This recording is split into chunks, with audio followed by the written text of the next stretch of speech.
Corinthians, Pedro Ramiro.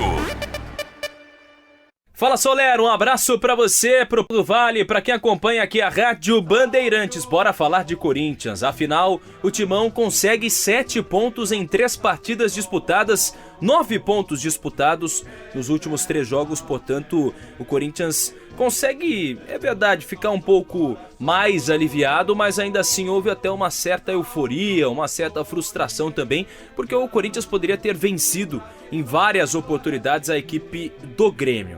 Fato é que o Timão consegue um empate por 2-2 e já começa a se concentrar na próxima partida domingo, contra a equipe do Atlético Mineiro. Para esse jogo, o técnico Ramon Dias não poderá contar com Kaká. O zagueiro levou o 3º cartão amarelo e está fora da partida que completa aí a 20ª rodada do Campeonato Brasileiro. Mas, além disso, o Timão está de olho depois, no jogo contra o Grêmio. Copa do Brasil, quarta-feira, às 9h30 da noite, também na Neoquímica Arena, primeira partida das oitavas de final da Copa do Brasil. O Corinthians, que inclusive viu o Grêmio fazer algumas pressões contra a própria arbitragem no jogo de ontem, reclamando de algumas situações, reclamaram bastante do pênalti marcado até a favor da equipe do Corinthians, quando gera o gol de empate, gol marcado esse por Yuri Alberto, e o Coringão tá de olho nessa situação. A informação que a gente tem é que o clube alvinegro pretende pressionar, de certa forma, a própria CBF para tentar restringir aí qualquer tipo de pressão ou qualquer tipo de ação que o Grêmio possa tomar diante dessa possibilidade na Copa do Brasil. Porque a gente sabe que acontece muito no futebol, o dirigente vai a público, reclama para jogar pressão em cima da arbitragem. O próprio Santos já fez isso algumas vezes com a própria Edna, árbitra, enfim, em jogos do Campeonato Paulista e tudo mais. E aí o Corinthians está um pouco receoso com que isso aconteça diante das circunstâncias. Bom, então a vitória não aconteceu, o Corinthians empatou diante do Grêmio e desde 2018 esse confronto na Neoquímica Arena só empatou, só tivemos empates de lá pra cá. Inclusive a última vitória do Grêmio foi em 2018 e a única vitória do Corinthians também foi em 2014 em Itaquera. Ou seja, 10 jogos, uma vitória do Grêmio, uma vitória do Corinthians e 8 empates em todo o retrospecto na Neoquímica Arena. E vamos ouvir os responsáveis por tudo isso, Ramon Dias, Emiliano Dias, sobre a situação deste Corinthians que empatou com o Grêmio. Yo en la entrevista que hice al inicio del partido, dije que el partido no iba a ser fácil. Porque Gremio es un gran equipo, es un gran club, y sabía que estaba muy necesitado de puntos como nosotros.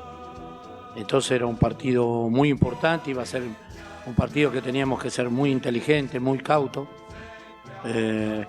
Primer tiempo me gustó, por ahí segundo un poco menos, pero sí también tuvimos poco tiempo de recuperación, muy poco, y ahora para el domingo también vamos a tener muy poco tiempo de recuperación y el esfuerzo lo siente el equipo porque hace un esfuerzo enorme, mucha determinación, mucho ímpetu.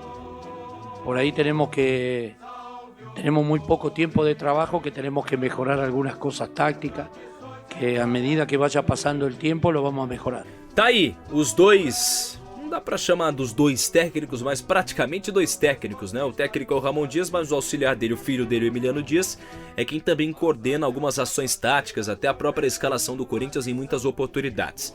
Portanto, o Timão vive essa situação envolvendo a parte técnica. E ainda nesta quinta-feira, na própria Neoquímica Arena, assim que a comissão técnica deixou o auditório, entraram os diretores e o presidente do clube. Isso porque o Timão firmou uma nova parceria de patrocinador master com a Esportes da Sorte.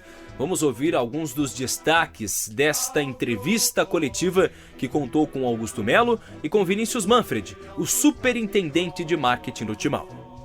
Boa noite a todos da mesa, Pedro Ramiro da Rádio Bandeirantes. Anunciar um patrocinador é sempre importante para o clube, ainda mais patrocinador master.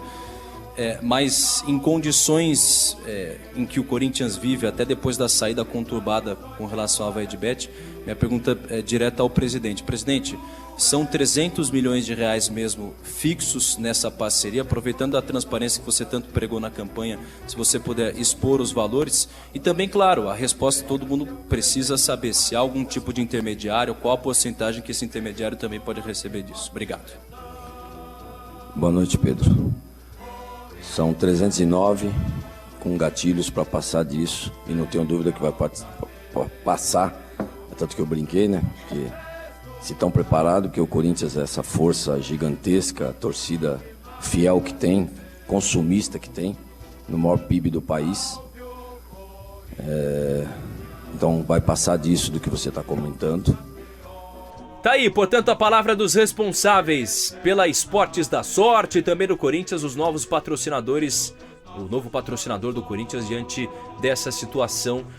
O Timão que fecha um acordo de 309 milhões de reais fixos com alguns bônus. Um detalhe, até uma informação, o clube tem algumas metas de novos usuários. E a tendência é que para cada novo usuário da Esportes da Sorte vindo do Corinthians, o Timão garante R$28. Ou seja, se conseguir aí colocar pelo menos 1 milhão de usuários a mais, o Corinthians garante 28 milhões de reais nos seus cofres diante dessas circunstâncias. Então, a Esportes da Sorte é a nova parceira do Corinthians, o Timão que volta a campo no domingo contra a equipe do Atlético Mineiro, jogo importante no calendário do futebol nacional, afinal, será a primeira partida do segundo turno, o primeiro desafio do Corinthians neste segundo turno do Campeonato Brasileiro.